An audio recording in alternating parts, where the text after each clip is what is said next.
desarrollar todo lo que tiene que ver con el desarrollo de la fuerza o trabajos de sobrecarga. No quiere decir que antes de esa etapa no se trabajen o no se hagan desarrollos de las capacidades de la fuerza. Por supuesto que se deben hacer bajo las condiciones necesarias que necesitan los niños, el propio peso corporal, la actividad prepliométrica y pliométrica, por ejemplo. Por eso es importante conocer todo lo que tiene que ver con las habilidades fundamentales de movimiento, la agilidad, el desarrollo de la agilidad, la velocidad lineal, lateral y multidireccional y el trabajo de la fuerza. Entender estos estatus de maduración será muy importante en estos modelos de desarrollo atlético a largo plazo. Y la estructura del entrenamiento, como lo propone esta teoría, es que entre las edades tempranas son entrenamientos no estructurados, entre los 6 y los 11 años, o sea, antes del pico de maduración máxima, baja estructura, entre los 12 y los 15 años, o sea, donde está sucediendo ese pico de maduración máxima o pico de maduración de altura, una estructura moderada, y a partir de que pase esa etapa postpuberal, pues se empieza a realizar entrenamiento altamente estructurado y muy altamente estructurado. Este es otro modelo que se refiere básicamente al desarrollo atlético y cómo desde edades tempranas se empiezan a desarrollar habilidades desde la postura. Muchas veces empezamos a hablar que es muy importante la técnica antes de. Acá en este modelo que nos propone Exos y Nicole Rodríguez, habla de que en tres circunstancias básicamente, cómo desarrollar las diferentes posturas o posiciones, cómo desarrollar la integración de distintos patrones de movimiento y cómo a todo eso le podemos agregar los componentes de fuerza. Cómo primero desarrollamos habilidades de posición o de posturas a través de la capacidad de movilidad, estabilidad, control motor. Después desarrollamos capacidades de patrones de movimiento a través de la eficiencia y la coordinación, un movimiento eficaz, eficiente. Y después de esta etapa postpuberal, por eso vemos una barra acá al final, mucho más estructurada, donde abarca los tres componentes, pero ya hay abarca más la parte condicional, como la fuerza, la potencia, la velocidad, la resistencia, etcétera.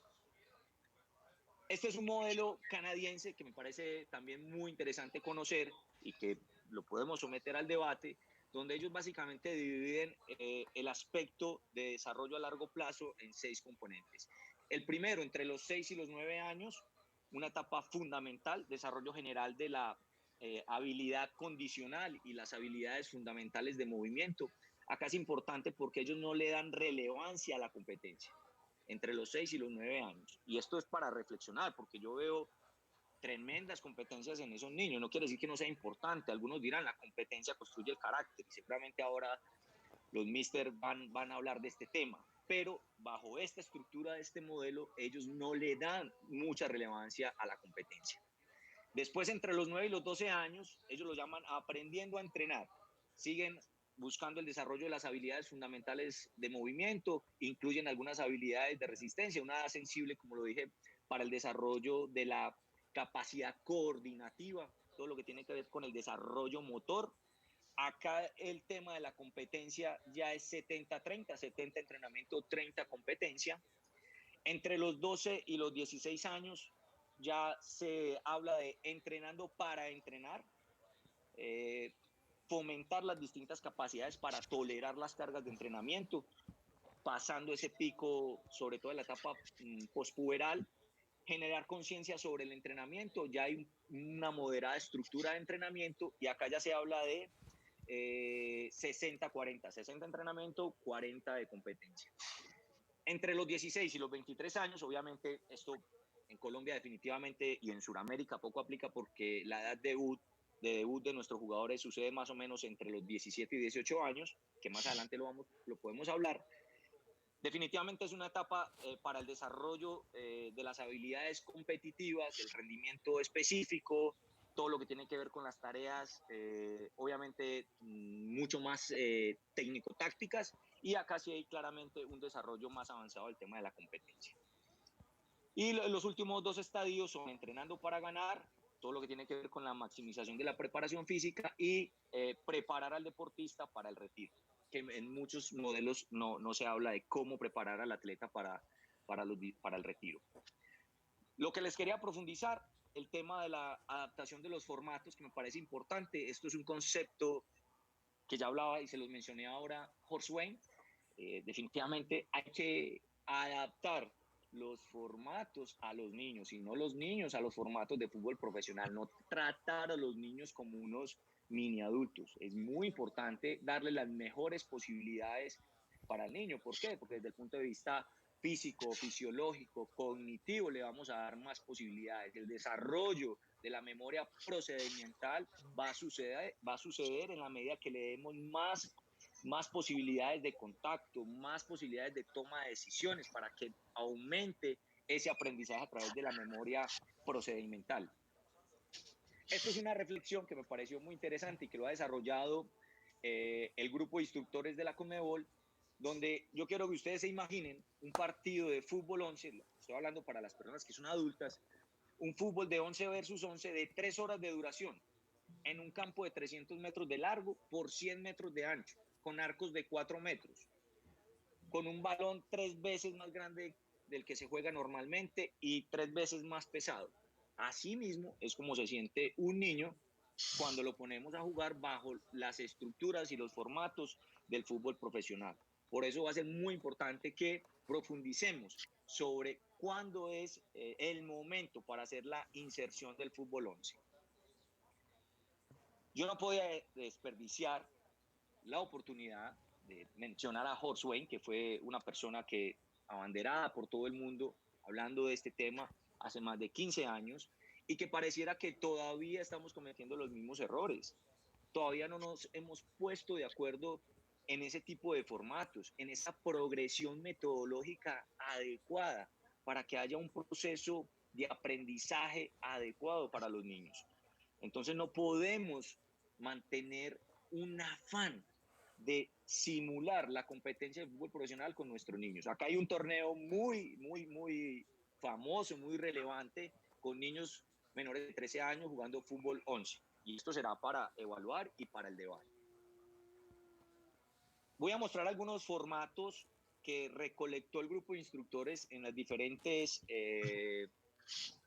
capacitaciones en las asociaciones miembro y que permitió detectar algunas de los formatos que se utilizaban en algunos sectores de algunos países. No quiere decir que esto sea lo que realmente está desarrollando cada país, sino que simplemente algunos de los entrenadores que asistían a alguna de las capacitaciones nos brindaban esta información. Acá vemos un formato en Brasil donde niños entre los 10 y los 11 años, 9 versus 9, en un formato de 60 por 50. ¿Qué puedo decir de Brasil? Que ellos están integrando otras modalidades del fútbol, como el fútbol sala y el fútbol playa, y que les ha dado muy buenos resultados, que de cierta manera simula el contexto de nosotros, que era el fútbol de calle. Entonces, es para evaluar por qué nosotros estamos eliminando el fútbol de calle, por qué le estamos limitando y coartando la creatividad a nuestros niños en el juego.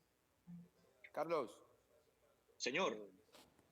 Una sola cosa para que por favor le aclare a todos que cuando decís 9 contra 9 estás incluyendo, porque a veces la gente no entiende o nos equivocamos, estás incluyendo al portero. Entonces, en el 9 Al contra arquero. 9, al portero o al arquero, sí, correcto. Y que en el 9 sí. contra 9, entonces sería portero más 8 de campo. O si es 8 de 7, campo. y así sucesivamente. Muchas gracias, Carlos. Exactamente. Lo que no, y seguramente usted va a profundizar, es que estos son los formatos, el número de jugadores, pero no se aclara la estructura con la que se juega. Y no me quiero adelantar porque yo sé que el profe Osorio va a querer hablar de este tema. Esto, uno de los formatos de la Federación Chilena, como para niños entre 8, 9 y 10 años, 7 versus 7 en 40 por 30. Acá solamente estamos viendo formatos con 2 porterías. Acá todavía no estamos hablando de otros tipos de formatos como el Funiño o el Formiño, que utiliza más porterías, 4 o 6 porterías para darle más posibilidades a los niños. Esto sobre todo entre los 6 y los 10 años, que se utilizan mucho los formatos Funiño y Formiño, para que hayan más posibilidades de contacto, mucho más número de goles, haya más adherencia al deporte muchas más toma de decisiones, etcétera, etcétera. Del fútbol uruguayo, acá vemos en un mismo formato de 60 por 40, niños entre los 10 y los 11 años, 7 versus 7, y entre los 8 y los 9 años, 9 versus 9. Como dijo el profe Osorio, acá incluyendo a los arqueros sin hablar de la estructura de juego. Este es un ejemplo, no quiere decir que esto sea así. El fútbol argentino ha dado un gran cambio, una evolución muy importante. Han cambiado mucho los formatos, pero ellos lo quisieron dar, y esto lo pongo como ejemplo también en Colombia, porque todavía encontramos 11 versus 11 en campos de 100 por 70, o en medidas mínimas reglamentarias 90 por 45, lamentablemente en niños menores de 13 años. Entonces esto es para que ustedes reflexionen, para que podamos llegar a una conclusión. Verdaderamente estas son las mejores posibilidades para nuestros niños. De verdad aquí sí le estamos dando todas las posibilidades. ¿Cuántos contactos tiene un niño en un formato de competencia 11 versus 11? ¿Cuántas tomas de decisiones tiene un niño en un formato de 11 versus 11 en un campo de juego como estos? Esto es para la reflexión. Ya hay muchos datos y estudios que nos dicen cuántos contactos y cuántas tomas de decisiones hay en distintos formatos. Esto es una propuesta que hace el grupo de instructores de Conmebol en cómo en un solo escenario, y entendiendo las dificultades de los escenarios deportivos, porque a veces no hay los suficientes escenarios, pero cómo aprovechar un solo campo de juego para que puedan estar varias categorías al tiempo. Y esto será importante entenderlo a la hora de programar. Yo sé que hay muchas otras cosas que hay que tener en cuenta, pero yo creo que es relevante tenerlo en cuenta a la hora de hacer las programaciones de las distintas categorías y cómo aprovechar los distintos escenarios. Entonces acá vemos niños entre los 6 y los 8 años, 5 versus 5 en un campo de 30 por 20, en un formato de 2 porterías. Acá si quisiéramos agregarle un formato funiño, podrían ser 4 porterías o 6 porterías. 9, 10, entre los 9 y los 10 años, 7 versus 7, 50 por 30, y entre los 11 y los 12 años, 9 versus 9, 70 por 30. Es decir, todavía no estamos hablando de fútbol 11. Entonces la pregunta es, ¿cuándo realmente es que tenemos que hacer la inserción al fútbol 11? La propuesta que hace este grupo es que se debe hacer la inserción a partir de los 13 años. Y a partir de los 13 años, con las medidas mínimas reglamentarias, 90 por 45, e ir progresivamente aumentando. Esto es una propuesta, no quiere decir que sea así. Esto, vuelvo y digo, como en el segundo paso, es importante tener en cuenta el contexto. Estamos en Colombia y es importante entender cuál es el contexto y cuál es la necesidad que nosotros tenemos. Por eso es fundamental la opinión de ustedes, los entrenadores que están ahí, los que están en el día a día. Esa opinión es muy relevante y muy importante para poder entender y poder llegar a conclusiones importantes que ayuden a mejorar el fútbol colombiano. Esto es una propuesta que me pareció muy interesante de la Conmebol, y que se está entregando en todas las asociaciones miembros, y que es fundamental, que no solamente es tener en cuenta el formato, o sea, en términos de dimensiones del campo, sino la cantidad de jugadores, las dimensiones de las áreas, y ojo para los que son entrenadores de porteros, muy importante, las dimensiones de los arcos. Un niño de 6, 8 años con una portería de 7.32 por 2.44, imposible, imposible. Va a experimentar frustración todo el tiempo. Por eso es importante adaptar también el tema de los arcos, y para eso se requiere de inversión económica, ¿no? Pero tenemos que tener gente que piense en la necesidad de poder suministrar ese recurso. El tema del balón, el tamaño del balón y el peso del balón también será muy importante, y por supuesto, y no menos importante, el tiempo de juego. El tiempo de juego con sus respectivas pausas, porque eso también será importante. Esta gráfica me pareció muy interesante y es parte de las conclusiones que se han llegado, no solamente en Colombia, sino yo diría que en prácticamente Latinoamérica, y es que hay un vacío. Yo no diría que un proceso malo, yo diría que un proceso limitado, yo diría que un proceso en el cual hay algunas falencias, que no le estamos dando el recurso necesario. ¿Por qué? Porque en estas edades, entre los 6 y los 12 años, necesitamos a los mejores entrenadores. Perdón, entrenadores no, formadores, que es muy distinto. Formadores, educadores. Acá es donde necesitamos los verdaderos especialistas. Pero como es la etapa más alejada del proceso que conocemos, pues no le estamos dando la importancia necesaria. Por eso, en términos de remuneración, en términos de quiénes son los que están trabajando en esas categorías. Entonces, esto hay que de verdad reflexionar. ¿Quiénes son los que están entrenando ahí? Porque los vacíos que tengan acá se van a ver reflejados más arriba. ¿Y por qué es importante eso? Porque el proceso en Sudamérica está muy acortado, muy cortico, de rendimiento y de especialización, porque están debutando muy rápido nuestros jugadores, 17 y 18 años. Entonces el proceso se ve limitado a 3, 4 años, un proceso muy corto. ¿Por qué no hacerlo de manera más progresiva y más natural? Desde los 7, 8 años tener un proceso verdaderamente especializado, con el personal idóneo, bien capacitado, bien remunerado, que realmente sientan la motivación, que sientan realmente la vocación de ser formadores y educadores para el desarrollo de estas categorías.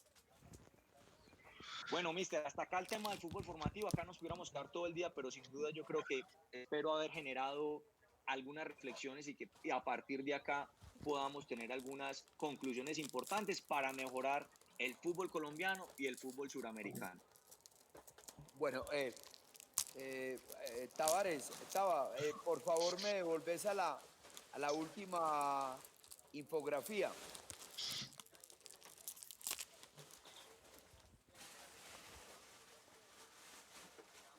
Ahí estamos. Bueno, señores, entonces la primera gran reflexión es la siguiente. Escuchando atentamente a Carlos Tavares, que obviamente es una autoridad en este tema, sugería a Carlos, le prestaba yo mucha atención.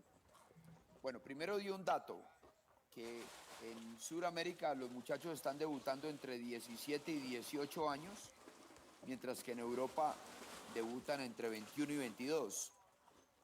Sin embargo, Carlos me puede corregir, si le entendí correctamente, Carlos no está diciendo que el debut tiene que ser más allá, no tiene que ser ni de 19, ni de 20. Carlos lo que está sugiriendo es iniciar y llenar ese espacio de entre los 6 a los 12 años.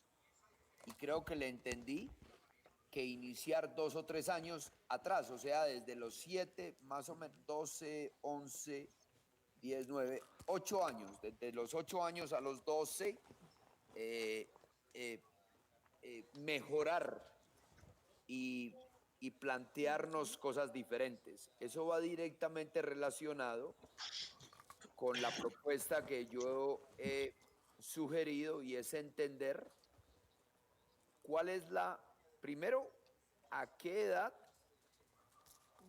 se puede empezar a trabajar en la complejidad del juego con un niño. Y segundo, cuál es la estructura de juego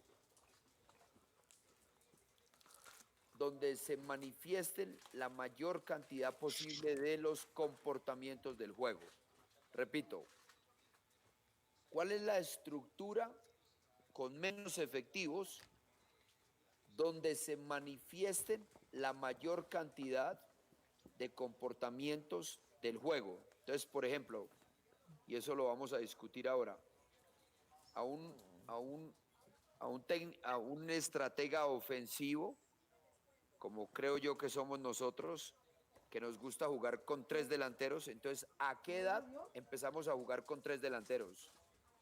Porque si vamos a hablar única y exclusivamente de las estructuras del juego, entonces uno puede decir que los niños entre 6 y 10 años pueden jugar 1, 3, 2, 2, o sea, 8 contra 8. Repito, los niños entre 6 y 10 años, como sugiere mucha literatura, pueden jugar 1-3-2-2. Pero ahí yo le encuentro una deficiencia al juego. Y es que con esa estructura se juega sin extremos. O en el mejor de los escenarios se jugaría o con dos extremos y ninguno por dentro, ningún 9 referente, o un extremo y un 9 referente. Espero que me haya hecho entender. Antes de continuar con ese tema, a mí me gustaría preguntarle al profe y aprovechar su vasto conocimiento si lo que mostró Carlos en la estructura del fútbol uruguayo es la correcta de lo que están haciendo últimamente y lo que usted piensa de eso. Entonces, para empezar, Carlos, me gustaría que le mostrara al profe el formato de los uruguayos y que el profe nos dé su opinión, si fue lo mismo cuando él estaba creciendo, si está de acuerdo, no está de acuerdo, etcétera, etcétera, y que nos dé su vasto conocimiento del juego en esa estructura. Bueno, a ver, yo tengo un conocimiento del fútbol, del baby fútbol uruguayo de los últimos 7 años, 6, 7 años, porque por alguna razón estuve en algunas reuniones y escuchando y mirando, y el fútbol uruguayo está dividido hace tiempo, el fútbol base, en una organización que es Organización Nacional de Fútbol Infantil, y AUFI, Asociación Uruguaya de Fútbol Infantil, que incluso AUFI tiene sus oficinas en la sede de la Asociación Uruguaya de Fútbol. Es un caso muy extraño. Ustedes dirán, pero ¿cómo? ¿Hay dos organizaciones de fútbol infantil? Sí. Una, ONFI, juegan de siete jugadores. Y la otra, AUFI, juega de 11 en una cancha más grande.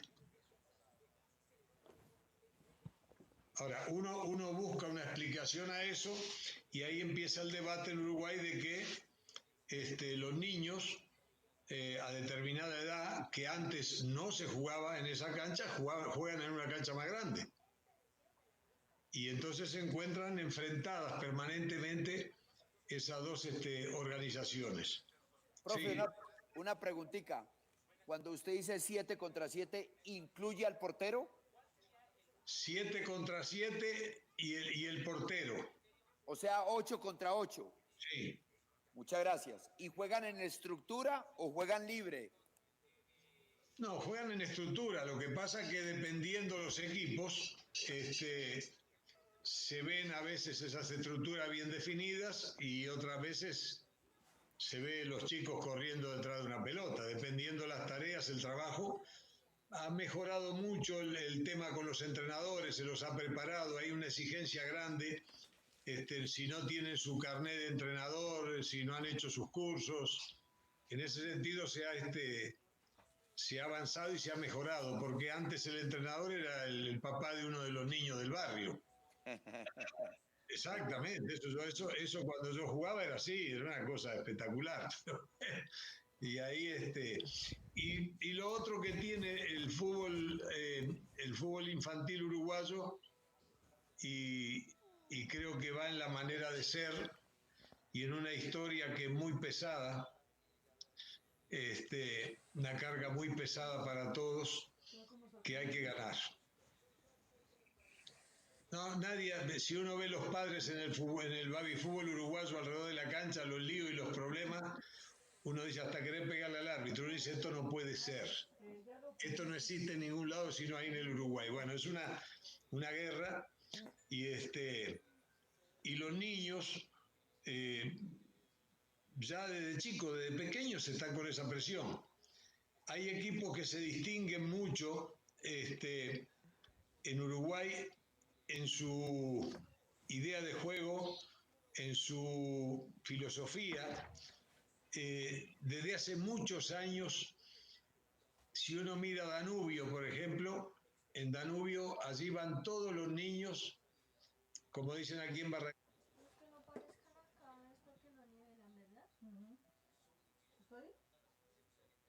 ella perreadores, todos los que la pisan, la agarran, la tocan, incluso cuando van a probarse a Danubio, van de algún barrio por allá abajo, lejos, van.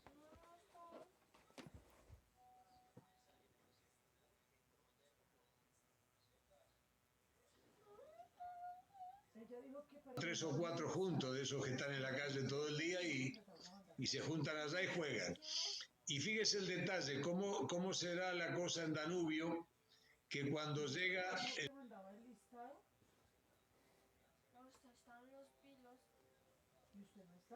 el periodo de inscripciones o de liberar niños, cerca de la sede de Danubio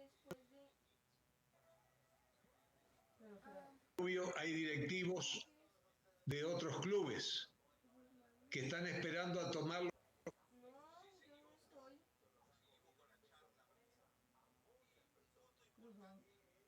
Jugadores que Danubio deja porque no alcanza para tenerlos a todos. Su infraestructura, a pesar que Danubio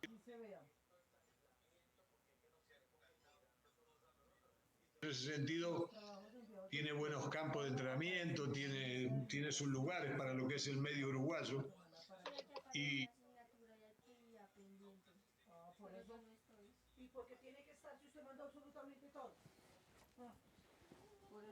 Y es un club identificado, ahí el que no para la pelota, el que no toca, el que no controla, el que no tiene un gesto técnico adecuado a lo que se quiere, está fuera. Y se defiende mucho el jugador de la casa. Y después Racing, un equipo que históricamente lo denominaban la academia, donde allí también los niños de esas características iban para ahí. Y sí, eso estaba claramente definido. Y después el comportamiento con los niños de Peñarol y de Nacional es asombroso en lo que se le dice a los niños de Peñarol de lo que es Nacional. Es irrepetible.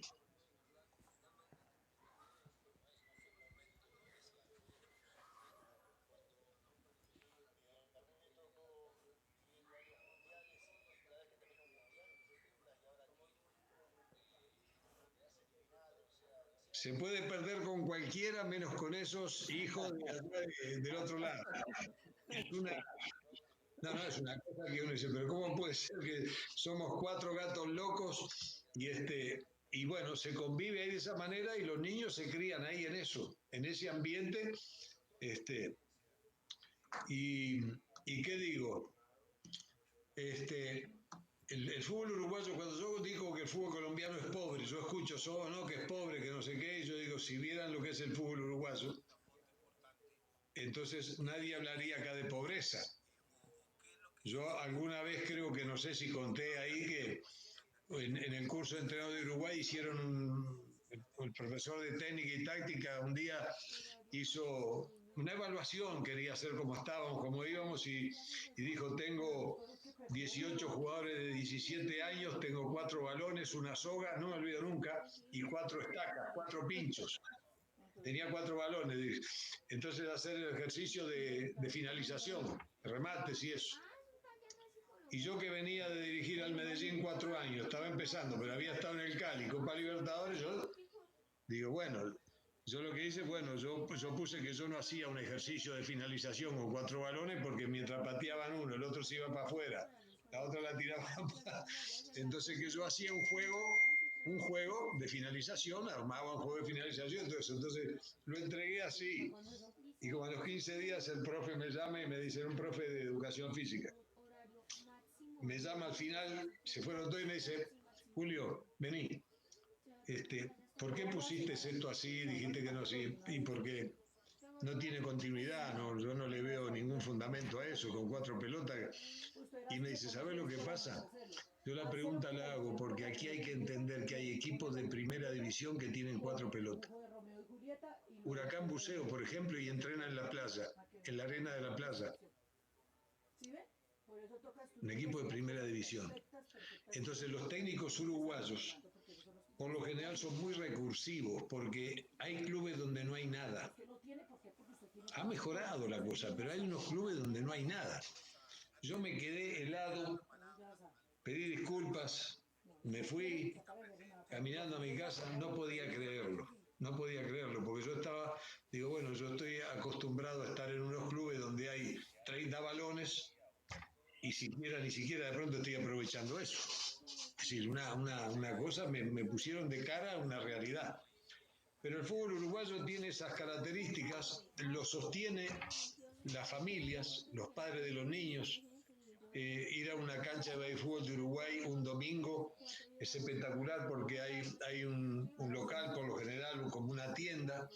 Allí venden tortas fritas, allí venden lo que acá serían arepas, unos bizcochos, venden Coca-Cola, dan el agua para el mate, venden café, hacen una rifa. Así se sostiene el fútbol uruguayo. Y tienen en costos de arbitraje anual es un infierno, solamente en arbitraje, pero hay una cantidad de clubes impresionantes en todo el país. Esa es la verdadera raíz del fútbol uruguayo. Yo Muy bien. no... Bueno, yo creo que primero extraordinario. Yo no sé si todos los presentes valoren de la misma manera que yo, pero valiosísimo, pero valiosísimo lo que acaba de decir el profe. Y voy a tratar de explicar el por qué. Nosotros, previo al Mundial de México, bueno, previo al Mundial del Mundial de Rusia y estando trabajando con México, Páez aquí presente, hice una correría por Sudamérica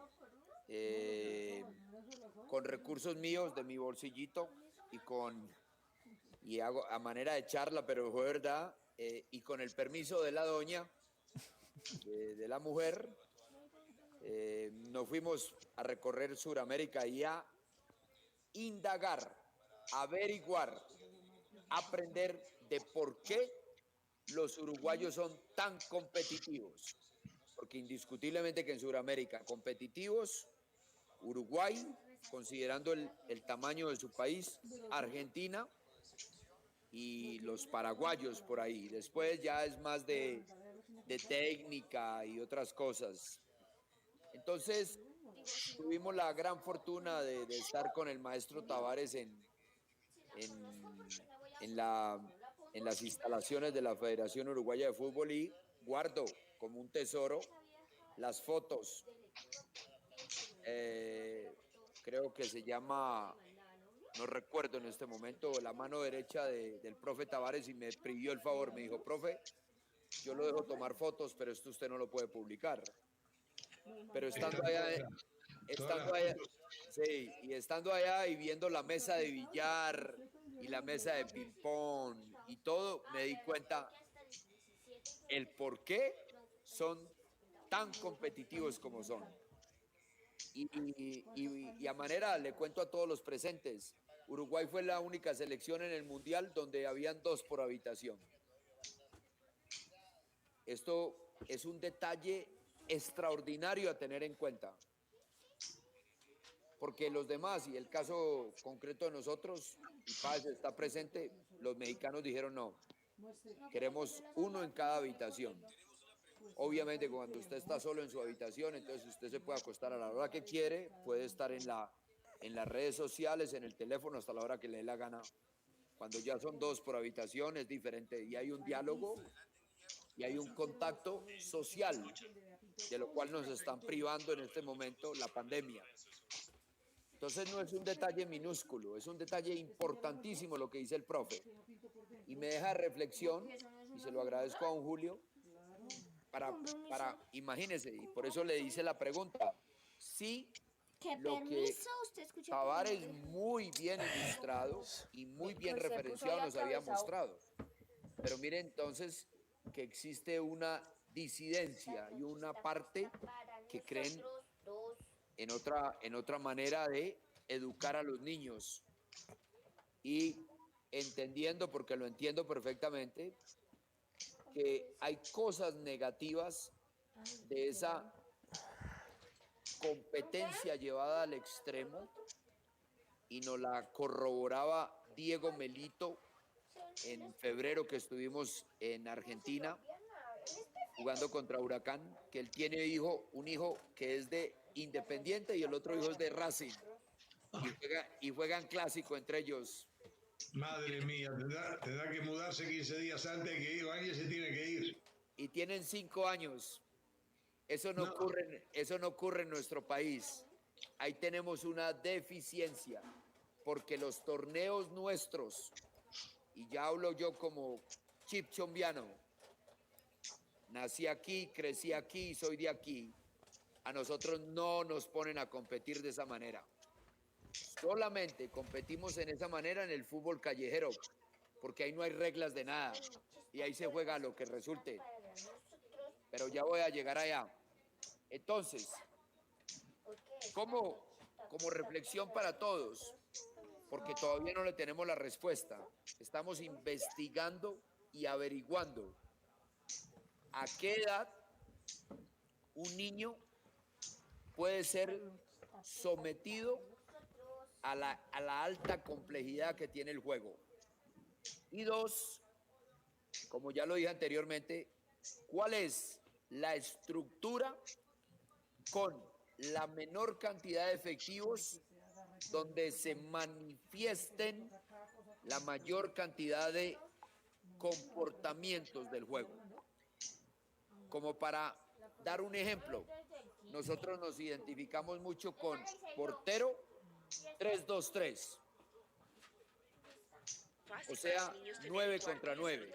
¿Por qué? Por 3 razones fundamentales. 1, ya empezamos a jugar con 2 extremos y con 1 por dentro atacando. Obviamente que eso de entrada me condiciona a mí cómo defendería yo, porque lo menos que puedo hacer es en igualdad numérica. Entonces también tengo que tener 3 defensores para jugar contra 3 delanteros. Pero desde ahí ya se generan los duelos, que al final es lo más importante en el fútbol de alta competencia. Y lo segundo, que con la estructura de 2 volantes en la mitad, los 2 tienen que ser de ida y vuelta. Todo campistas. Entonces eso es simplemente una propuesta, y una idea nuestra. Ahora, no, pero muy acertada y con argumentos irrebatibles, diría yo. muchas gracias, profe. Y pensamos que el siguiente paso a dar entonces es ya jugar 3-3-3. Y el jugador que le sumamos a esa estructura inicialmente del 3-2-3 es un creativo o un número 10 o un resolutivo. Y de esa manera entonces cumplir con las etapas como las manifestó Carlos Tavares. Pero obviamente, señores, y le agradezco mucho al profe sus comentarios, esta es una idea de este chichombiano santarrosano del común y corriente. Si eso lo dice Francisco Seirulo en el Barcelona, entonces eso ya es definitivo. Pero yo entiendo que no soy eso. Entonces, les quedamos debiendo esa, señores. Pero sí creemos que la clave no está en seguir jugando el fútbol a la medida del niño por sustentos fisiológicos. Tenemos que entrar a la complejidad, a la parte cognitiva. Y obviamente cuando... Juan Carlos, perdón un segundito no te quiero sacar del hilo que vas, pero estas estructuras que hablas, vos lo decís como orientación para hacerlo con los niños. Sí, profe, sí. Lo que quiero, y por eso digo que estamos en deuda, es tener más sustentos para decir a qué edad debemos empezar a jugar con la estructura portero 3-2-3 y a qué edad pasamos a jugar portero 3-3-3 y ya con un jugador generativo o con un número 10 detrás de los 3 de arriba. ¿Por qué? Y ahí viene la discrepancia y el debate. A los que nos identificamos con el fútbol de los años 80, de la Holanda del 74 y 78 con Resembrini y Rep, con Argentina, con con los extremos Houseman y el extremo que jugaba por el otro lado, y con lo que fue, y a usted le tocó, profe, en los años 80 en Colombia, todos jugaban con 3 delanteros, 2 extremos y un delantero por dentro. Mi pensamiento es, ¿a qué edad podemos empezar a jugar así? Entonces, les quedaré viendo eso, porque el que no se identifique con ese fútbol ofensivo, pues entonces fácilmente puede decir, no, hombre, yo creo que la mejor estructura es portero 3-2-2. Entonces, solamente con 2 arriba y con 3 atrás, quiere decir que va a defender en superioridad numérica 3 contra 2. Y a mí me parece que si queremos un fútbol ofensivo, debemos de propender porque nuestros niños aprendan a jugar lo antes posible en duelos 1 contra 1. Bienvenido, profe. Porque, perdón, además digo, en estas 2 estructuras queda muy fácil cuando sumes otro jugador más en la última de hacer lo que quieras. Excelente, profe. Y ahí quería llegar. ¿Cuándo llegamos? ¿A los 13 años? Usted, don Julio, y ustedes, Buenas señores, tardes para allá todos. tienen un Aquí jugador desde extra y ustedes Colombia, lo pondrán donde Bogotá, ustedes quieran. instructor de discapacidad. El que quiera defender con superioridad numérica, pero lo pone atrás. Ahora te lo quitaron, ¿eh?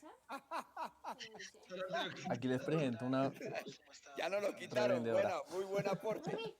El que crea como nosotros, que necesitamos un jugador todocampista. ¿Usted cuánto le lleva diciendo? ¿Cuántas veces le dijo que le hará almuerzo? ¿Y qué le dijo? El que quiera decir, no, a mí me gusta proteger. ¿Qué va? ¿Y ella cuándo? Yo prefiero defenderme con uno más, pues lo pone atrás. Entonces, es una propuesta, señores. Y esto, le repito, decía el otro día en una presentación Ángel Capa, que Francisco Seirulo, hoy el preparador físico vitalicio del Barcelona, porque ha trabajado con Johan Cruyff, con Van Gaal, con Guardiola y con todos, dice que hay que renaturalizar el juego. Y los alemanes, Rummenigge y Jones, dicen que hay que volver a la esencia. Osorio, de Santa Rosa de Cabal, dice fútbol callejero. Entonces, está simplemente como propuesta para ustedes, lo que nosotros pensamos. No, lo que pasa, Carlos, vos sos de allí, de Manizales, pero no te olvides que vos hace mucho rato que sos de otras partes. Claro, has andado mucho, has absorbido, has tenido muchas experiencias, otras culturas. Y ahí está la riqueza de todo esto, yo digo, de aprovechar a las personas que tienen la riqueza esa y escucharlos. Escucharlos. Muchas gracias, profe. Bueno, señores, vamos a rematar con esto. Está con nosotros John Mario Arango. Es un hombre muy, muy especial para nosotros. Él es muy calladito, no habla mucho, pero ahí está y me ha ayudado a preparar algo. Entonces vamos con la presentación, Joma, por favor, y trataremos entonces de rematar este fútbol formativo con una opinión más personal, más de nosotros, más de Páez, mía, de los que creemos que el fútbol nuestro, el fútbol de la calle, y el por qué tiene que vivir y nunca acabarse. Bye.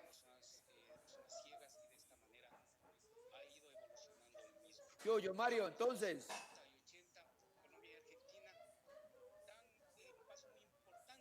Bueno, muchas gracias. Entonces vamos con el fútbol callejero, el fútbol de la esquina, el fútbol de la calle, el fútbol del barrio. Deme la diapositiva, Yoma, no lo veo. Ciérreme a los señores y ábrame la pantalla para poder yo tratar de explicar. No la estoy viendo, Yoma. ¿Ahí no lo estás viendo? No. Ahí sí. Entonces, fútbol callejero, el que denominamos el que jugamos en la esquina, ¿dale? El que jugamos en la calle, en el barrio, en el potrero, en la playa. Siguiente. ¿Qué pasa con el fútbol callejero? ¿Por qué es importante? Primero, aprendemos el juego a través del juego. Entonces, estamos jugando en la calle y llegó el cuñado o el tío o el primo del amigo que le lleva unos 3 años y hay que jugar contra él. Y jugamos y el extra, el hombre extra es el borde de la calle, es el andén, porque ese es el que hace la superioridad numérica. Y cuando se me viene el grandote y me va a pegar, yo soy capaz con el borde externo de quitármelo encima, con una pared contra el borde mismo o contra la pared misma del andén. Entonces ahí aprendemos esa famosa inteligencia de cuándo elegir, de cuándo encaro o de cuándo aguanto o de cuándo me saco de encima al que venga a 100 kilómetros por hora y simplemente con un pase contra el andén me lo saco de encima. Segundo, ¿por qué el fútbol callejero? Por los duelos, por los enfrentamientos. Ahí es de gambeteadores contra defensores. Ahí se juega sin reglas. Ahí le pegan a uno, ahí lo empujan, le meten el brazo y ahí aprende uno a ver, ¿cuándo encaro? ¿Cuándo gano en el duelo? ¿Cuándo se la tiro larga? ¿Cuándo es que me apoyo? ¿O cuándo busco una falta? Entonces, ese fútbol es inagotable en los recursos que nos da. Tercero, esta es brava de entender, la malicia. Pero ojalá que sea una malicia. Primero, ¿qué es la malicia? Aprende uno a sobrevivir. Entonces yo no me quiero cansar ni los quiero aburrir con ustedes, pero hay una parte del cerebro que se llama el cerebro reptiliano. Y el cerebro reptiliano lleva 5.000 millones, lleva miles y millones de años, donde lo único que le ha importado y de lo único que es responsable es de sobrevivir. Ese es el cerebro, la parte del cerebro que en nuestros antepasados, cuando había una sombra y el cazador no sabía si la sombra era o de un oso o de un árbol, era capaz de protegerse y o salirle al combate, al duelo y tratar de sobrevivir. Eso no ha cambiado. Ese es el mismo cerebro reptiliano que el hoy, cuando el defensor toma la pelota, dice, arriesgo y salgo jugando o yo reviento eso y la tiro a la tribuna. Y ahí adiós Comesaña, bueno, adiós Osorio, que dice que hay que salir siempre jugando. No, ahí olvídese de Osorio. Ahí es, yo tengo que sobrevivir. Entonces, esa sería la tercera cosa del fútbol callejero. Ahora, ojalá, como lo vamos a decir más adelante, que eso se emplee de la mejor manera y no sea para tirarse, para fingir faltas, pero ocurre y pasa así. Si uno no tiene otra opción que proteger la pelota, pues la va a proteger y si el otro se le tira encima y lo tira uno encima del balón, así va a ser. Entonces esa malicia se adquiere a temprana edad. Así como los uruguayos juegan babifútbol, así como los argentinos juegan el fútbol en las villas, así nosotros en Colombia jugamos fútbol callejero. Continúe. Competencias versus competitividad. Ahí hay que hacer una diferencia y es las competencias, es el control orientado, el remate al arco, el regate, el pase, el control, ya le hablé del control orientado, el fútbol aéreo, etcétera, etcétera, los componentes del fútbol. Y cada uno tiene unas competencias especiales. Vladimir Hernández es capaz de frenar, arrancar, driblar, pero el fútbol aéreo, aunque compite bien, no es su fortaleza. Pero si le tiran la pelota arriba y tiene que competir y estamos jugando por el ponche o por la gaseosa o por el pan y el salchichón, tiene que entrar a disputar. Entonces eso nos lo da el fútbol callejero, que aparte de las competencias que tenga cada uno, las tiene que llevar a la competitividad.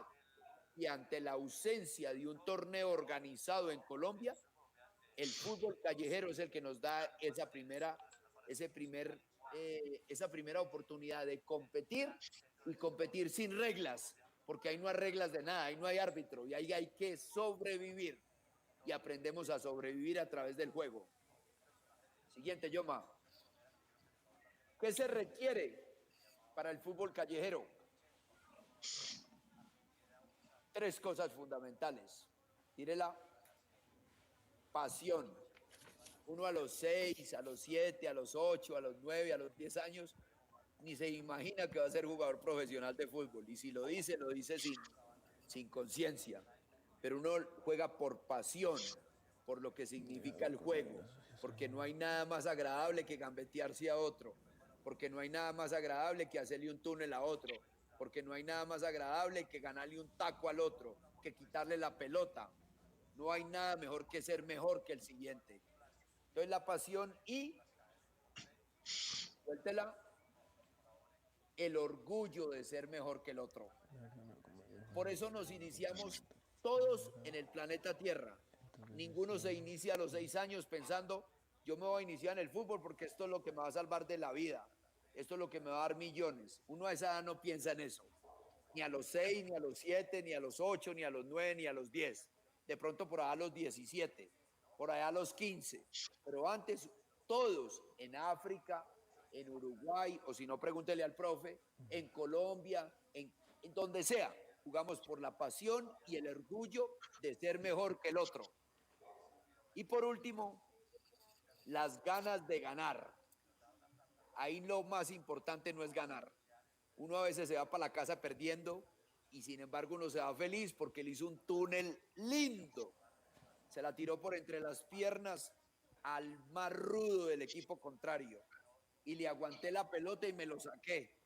Y así uno pierda, uno se va tranquilo sabiendo que dio su 100%. Entonces ahí es la base de aprender a competir, lo que nos hace falta a nosotros. ¿Dónde se acaba esa competitividad del jugador colombiano? ¿Dónde?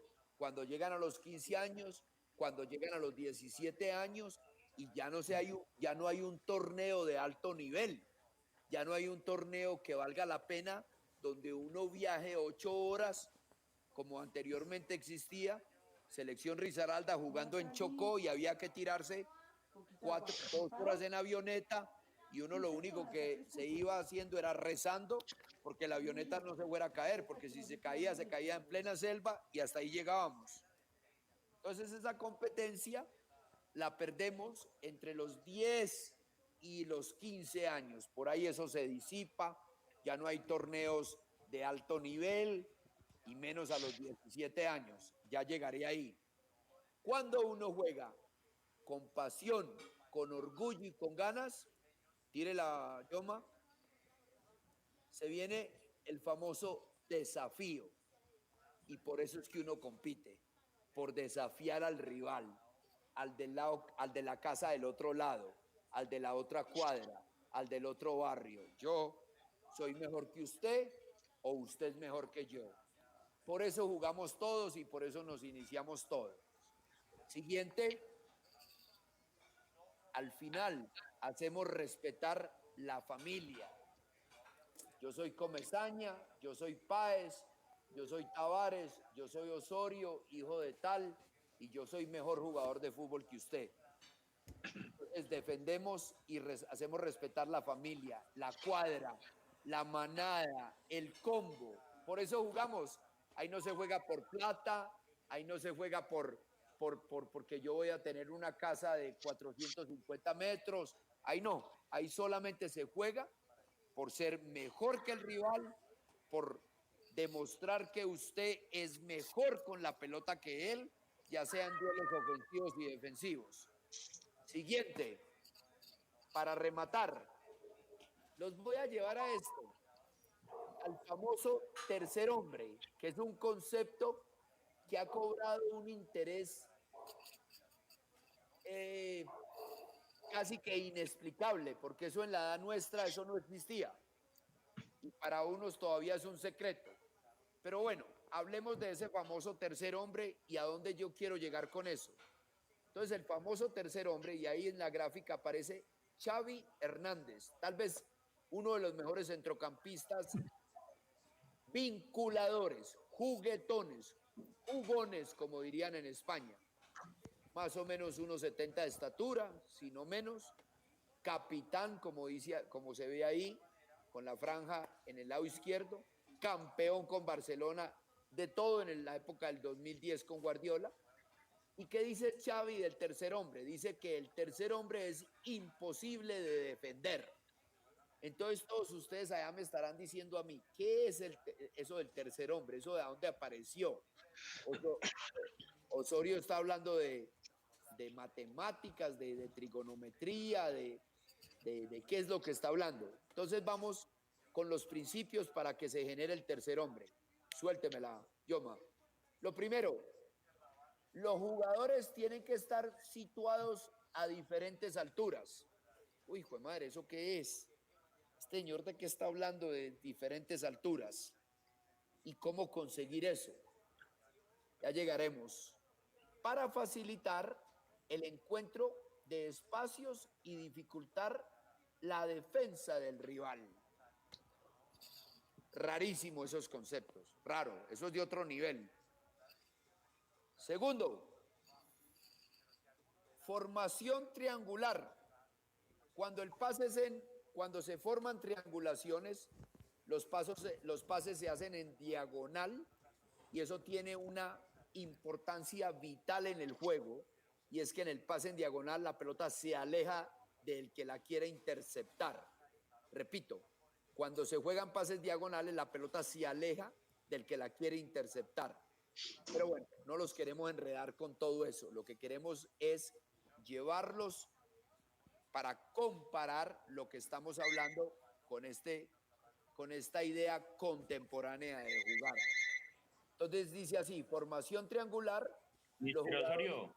Señor. Mister Osorio, hablando de ese pase diagonal, el jugador que recibe la pelota va a recibir por lógica perfilado. Muy buena, ¿okay? Muchas gracias. Muy buena, muchas gracias. Por eso, pases diagonales también.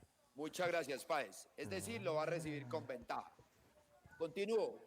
Formación triangular. Los jugadores deben adoptar una amplitud adecuada y estar preparados para participar en la jugada. Tercero, es importante la decisión que toma el primer jugador, o sea, el que tiene la pelota. Si tiene espacio para progresar, debe conducir para atraer a los jugadores del equipo rival y encontrar de esta manera jugadores libres para realizar el pase. Uy, hijo de madre, Osorio, nos está enredando mucho con todo eso. Vale. Cuarto punto, para buscar el tercer hombre. El receptor del primer pase, o sea, el segundo jugador, ha de situarse entre líneas en un intervalo entre jugadores rivales en donde pueda recibir y jugar rápidamente con el tercer hombre. Yo creería que igual de enredado o más enredado aún. Por último, el tercer hombre será el beneficiado de esta acción, que debe saber ver el espacio que puede aprovechar para recibir el balón libremente.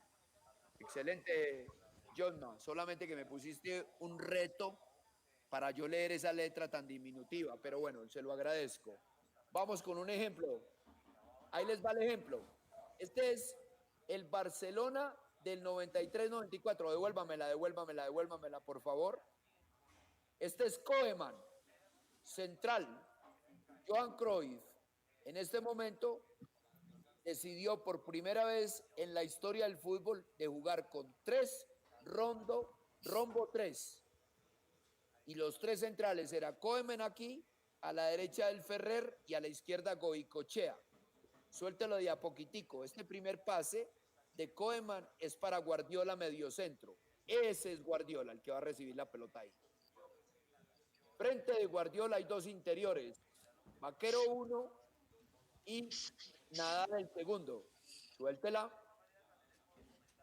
un poquito. Ahí va Guardiola, conduce y ahí viene el tercer hombre. Entonces, pase recto entre líneas. Suéltela. Al media punta. Ahí donde está, Romario está jugando a la misma altura de Vaquero. Vaquero devuelve la pelota y ahí viene el tercer Hombre, la aparición de Romario al espacio. Suéltela, por favor. Maravilloso ese fútbol. Extraordinario ese fútbol. Ahí, desafortunadamente, no terminó en nada. ¿Me la puede repetir, por favor, Yoma, para ilustrar bien esa? Muchas gracias. Entonces, inicia de Koeman, suéltela más atrás, y ahí, repito, al mediocentro Guardiola, suéltela, dos interiores que anclan, párela ahí, dos interiores que fijan a los volantes centrales de ellos, pase recto al que acompaña o al segundo punta, raya media punta de ese equipo que era Vaquero, devolución y pase en profundidad a Romario, que buscan un desmarque de ruptura.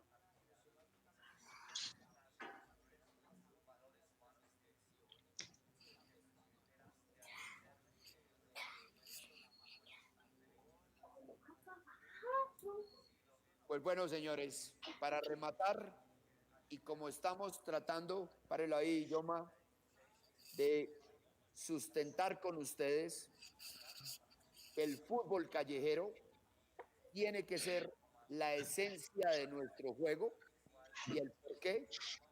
Ahí les compartimos este maravilloso, este extraordinario video de cómo aparece el tercer hombre en el juego de la calle, en el fútbol callejero. Suéltelo, yo, Mario. Bueno, podemos hablar de esto. Muchas gracias. Antes, quédese con esa memoria, con ese recuerdo de ese video. Yo quiero hablar de algo que es muy importante y es el tema de la especificidad. Especificidad quiere decir específico, ¿qué es lo que se busca? Esto para nosotros a nivel profesional es importantísimo. Para ustedes a nivel formativo no es tan importante, pero le quiero decir que el juego callejero le ayuda a uno en la toma de decisión. ¿Por qué? Porque al final la toma de decisión es cómo cada uno de nosotros percibe, identifica, decide y ejecuta. Ese pide está, al que le interese, en el libro de Osorio, la libreta de Osorio, de la cual no me gano un peso, porque lo hice siempre pensando en una manera de contribuirle a mi país y al fútbol formativo. Entonces pide, cada situación de juego pide una respuesta y pide desde la P de percibir, la I de identificar, la D de decidir y la E de ejecutar. Esta es de este humilde parroquiano de Santa Rosa de Cabal. Y lo otro es que con frecuencia se dice que el aspecto mental es importante. Y yo, ojalá me entiendan muy bien y ojalá no se ausenten para que no me van a interpretar ahora. Yo digo, humildemente, que la parte mental no es importante. Puntos suspensivos es lo más importante del juego. Repito, cuando a mí me preguntan qué tan importante es la parte mental, yo digo, no es tan importante. Y me quedo pensando y al final remato diciendo, es lo más importante. ¿Cuándo empezamos nosotros a trabajar esa toma de decisiones? En el fútbol callejero, sin darnos cuenta. Por eso la neurociencia hoy es tan importante, porque si hablamos, como dijo bien Carlos Tavares, que lo que se trata es de que nuestros jugadores almacenen la mayor, por favor, me cierran los micrófonos, por favor, esto es serio. Si entendemos que el juego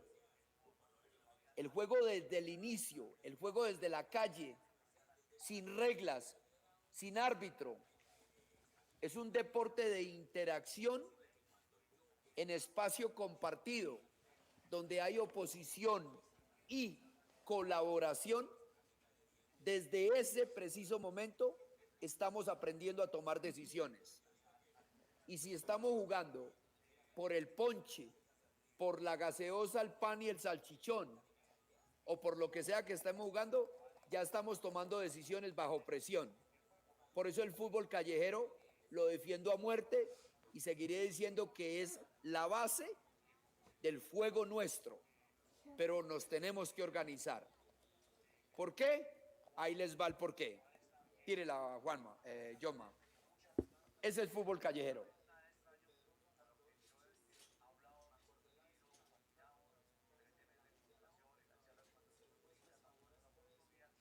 Entonces ahí ya vemos, hay una superioridad numérica de los dos que están en círculo verde. Suéltela. Ahí pudo hacer una pared, sin embargo este la sabe pisar, la pisa, atrae, fija al contrario, triangula a diferente altura, el del pantalón está a diferente altura. Ya este progresó, el del pantalón amaga, se la juega al al triángulo, al que está en el triángulo, que está a diferente altura, y aparece el tercer hombre, y ahí está el famoso tercer hombre. Suéltela. Hijo de madre, el tercer hombre la tiró por arriba. Hasta ahí me responsabilizo yo, porque yo ya no puedo definir por él. Pero ahí está el famoso tercer hombre. Y el hombre de la calle y el hombre del blue jean ni sabe qué tercer hombre, ni qué hijo de madre, eso me importa un carajo. Ni qué jugar a diferente altura. Eso es un loquillo. La esencia, señores, es a través del juego aprender el juego, que es muy diferente a lo que dice mucha gente hoy en día. No, es que entrenamos con balón. Claro, podemos darle 10 balones a 10 jugadores y ponerlos a correr al resto de la cancha y ahí no hay toma de decisiones. No, señor. Ahí se trata, como dice el profe, de con un solo balón entrenar a 10 o a 20 o a 14 o a 18, el que sea. Porque cuando hay un solo balón y hay un juego, el juego se encarga de dejarle a uno vivenciar y aprender a través del juego. Esa es la propuesta nuestra. Aprender a través del juego. Repita el video, por favor. Es que el video es espectacular. Esto yo me imagino que son 10, no sé, 3 contra 3 que acaban de salir de la fábrica y están jugando ahí. Tírela, yo Mario, para rematar esto.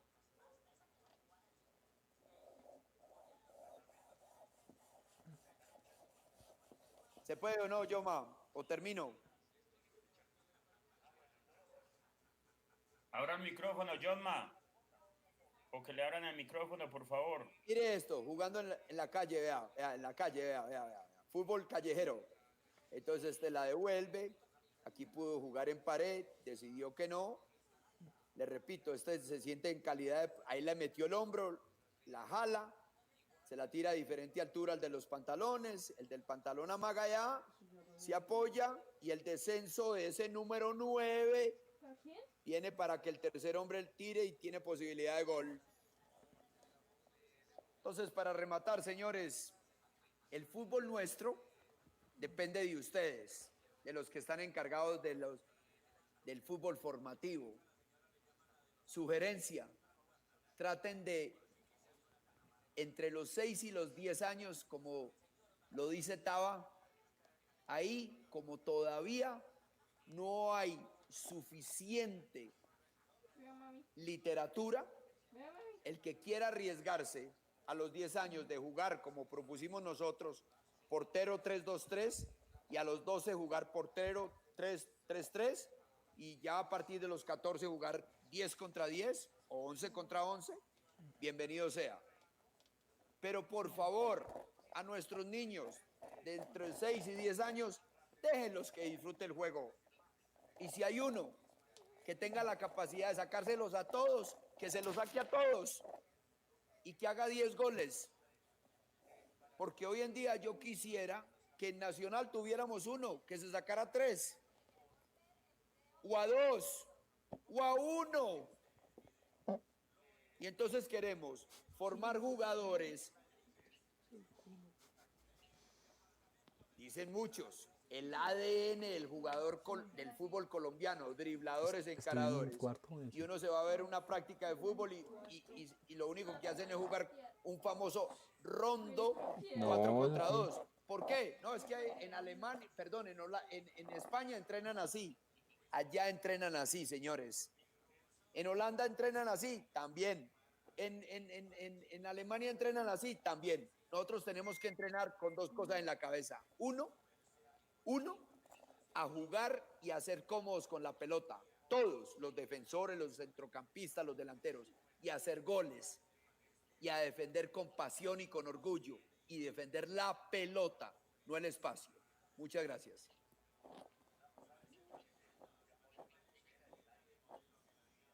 Mister José. Muy bien, profe. Creo que nos resta el profesor Pompilio Páez con el tema que nos habían prometido también con el profesor Pompilio. Profe. Sí, señor. Entonces, a manera de presentación, yo creo que Pompilio lo conocen todos, un extraordinario hombre de fútbol. El profe creo que tuvo la oportunidad de jugar contra él. Profe, ¿verdad que lo único que daba era patadas o sí sabía jugar? Ahora el micrófono, profe. El micrófono, profe. A ver, yo tuve a Pompilio de jugador en el Pereira. Y ese tercer hombre no podía llegar a esa pelota. Por mucho que corriera, ¿cierto? La pelota más rápida. Ahí estaba el 5 paradito ahí con su pierna al ataque, enseguida, fácil. Excelente. Es difícil. Hoy es lo más difícil. Bueno, gracias y muy buenas tardes. Buenas noches para José María, para el profesor Comesaña, para Aldair, para el resto del cuerpo técnico, para todos los compañeros de fútbol en el sur del país. Es un placer aquí compartir con ustedes. Como siempre, el fútbol es subjetivo. No somos los dueños de la verdad. Cada uno de ustedes es el dueño de la verdad. Lógicamente, aquí estamos... nosotros entre más estudiamos, nos damos cuenta que menos sabemos, pero queremos aportar, queremos intercambiar ideas, opiniones y bueno, yo tengo un tema muy lindo, muy especial. A ver cómo será esto. Vamos a ver si ya puedo compartir la pantalla. A ver, oye yo, Mario. ¿Qué pasó aquí? ¿Me está escuchando, Jonma? Profe, yo ya dejé de compartir. Todavía no ha entrado. ¿Ah? Jonma. Profe, yo ya no estoy compartiendo. No, pero lo mío ya está compartido, ¿no? Señor. No, señor, todavía no. A ver qué pasó aquí. Entonces, ¿por dónde es? ¿Por qué no me deja compartir? O si me pueden dar la orden allá. Pues son ventanas de la app, yo creo que es por acá, ya. Creo que así. ¿Cierto que ahí, ahora sí? Sí. Me avisan. Bueno, señores. Sí, señor. Nosotros acá vamos a analizar la planificación del partido México-Alemania. Cuando hay una planificación de un partido a todos los niveles, debe de haber una planificación. Y en el fútbol de hoy, lógicamente, se tiene en cuenta al rival, tenemos en cuenta también nuestro equipo, sus comportamientos, su funcionamiento, pero sabemos y debemos entender que el fútbol es contra otro rival, 11 contra 11, inicialmente. Entonces, el cuerpo técnico en cabeza del profesor Osorio, pues en todos los proyectos que hemos estado, estudiamos a todos los rivales, le damos mucha importancia, le damos mucha más importancia a nuestro equipo, pero al rival para vencer hay que estudiarlo, saber yo como jugador contra quién me voy a enfrentar, cuáles son sus comportamientos, su tendencia, a qué juega ese equipo. Entonces, este partido de México 1, Alemania 0, la verdad podíamos escribir un libro y ya les explico el porqué. Nosotros en el 1 de diciembre fue el sorteo del 2017 del Mundial. México le correspondió jugar el primer partido con Alemania, luego jugaba contra Corea y luego contra Suecia. Nosotros siempre donde estamos trabajamos en base a objetivos claros y contundentes. ¿A qué nos comprometemos? En la Federación Mexicana nos comprometimos a llegar al 5.º partido. para llegar al quinto partido en el formato del Mundial, entonces hay que pasar del primer grupo, clasificar, de los 4 clasifican 2 y se enfrentan al siguiente grupo, intergrupos, analizando el fixture y los grupos con quien nos tocaba a nosotros, supuestamente era con, o supuestamente no, con quien le tocaba era con el grupo de Brasil. Entonces, de los 4 nosotros, siendo el primer partido México-Alemania, para pasar, o suponemos, Brasil va a pasar en su grupo de primero. Si nosotros pasamos de segundo, nos va a tocar Brasil. Queríamos evitar a Brasil. ¿Por qué queríamos evitar a Brasil? Por la calidad de sus jugadores, por los jugadores hábiles, por los jugadores desequilibrantes. Esa clase de jugadores pensamos nosotros que a México le iba a hacer mucho daño. Conclusión, preferiríamos enfrentar mejor a Alemania 10 veces y no a Brasil.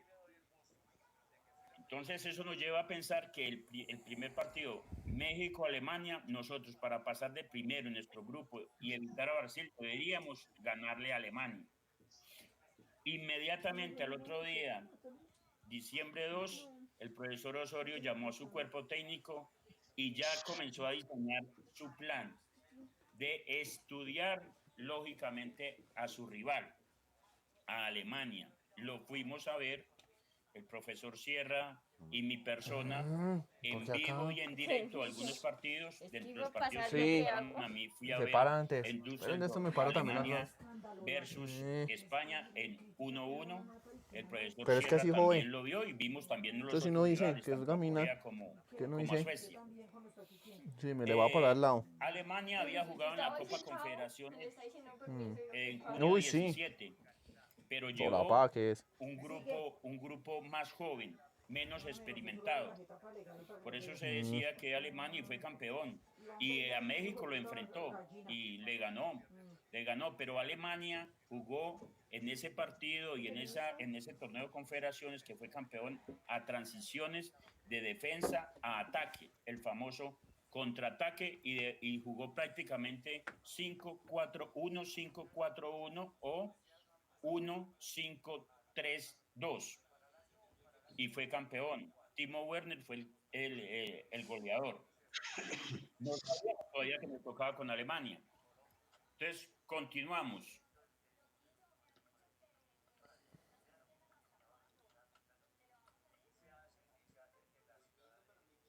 Nosotros le llamamos planimetría a unas ayudas didácticas que tenemos. Aquí tenemos remarcado, ¿sí se está viendo la pantalla? ¿Aló? ¿Alguien que me diga? Sí, Pompe. Sí, Pompe. Esto lo aprendió el profesor Osorio en Inglaterra. Por eso habla mucho en las entrevistas, si lo escucharon ustedes, en la famosa zona 14. La famosa zona 14 es prácticamente como una segunda área de 16-50.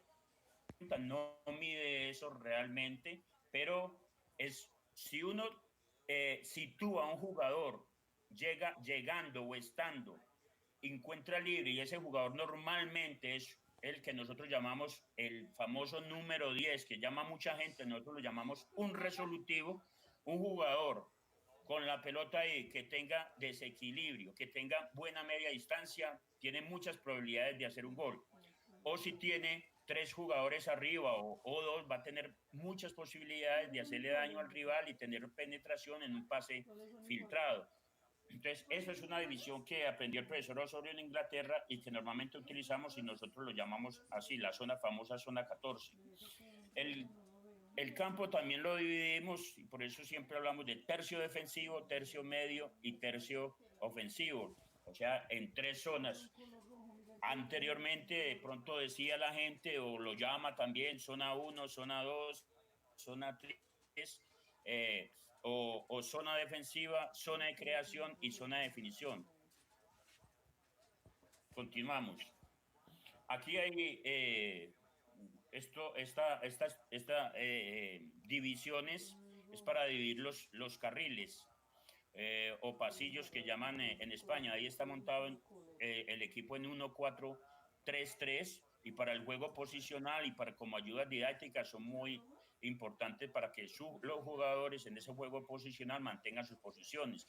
Lógicamente, pues como el juego es dinámico, va a haber basculaciones y en algún momento los dos interiores que están jugando a diferente altura puede ser que jueguen casi en línea recta, porque hay tareas específicas como encontrar esa zona 14, pero sobre todo para el mediocentro está muy definido el área que le corresponde. Entonces, entramos en materia.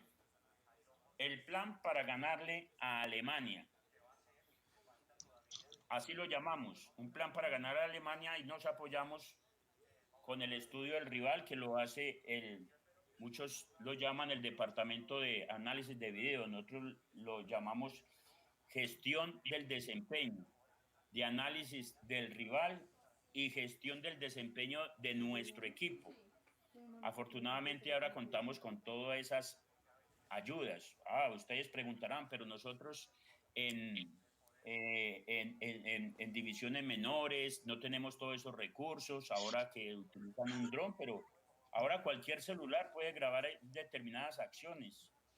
Y con un computador, con un software, digamos, de una edición de video, realmente es muy sencillo y puede sacar muchas jugadas individuales y colectivas, y se la puede mostrar a sus jugadores, porque los niños de ahora, los jóvenes de ahora, entienden más en base a ese principio de evidencia que son las imágenes o las fotografías, no tanto las charlas, que también son importantes. Entonces, tuvimos y siempre hemos tenido esas ayudas, y seguramente en todos los equipos profesionales ahora, con toda la información que hay, pues tienen esas ayudas.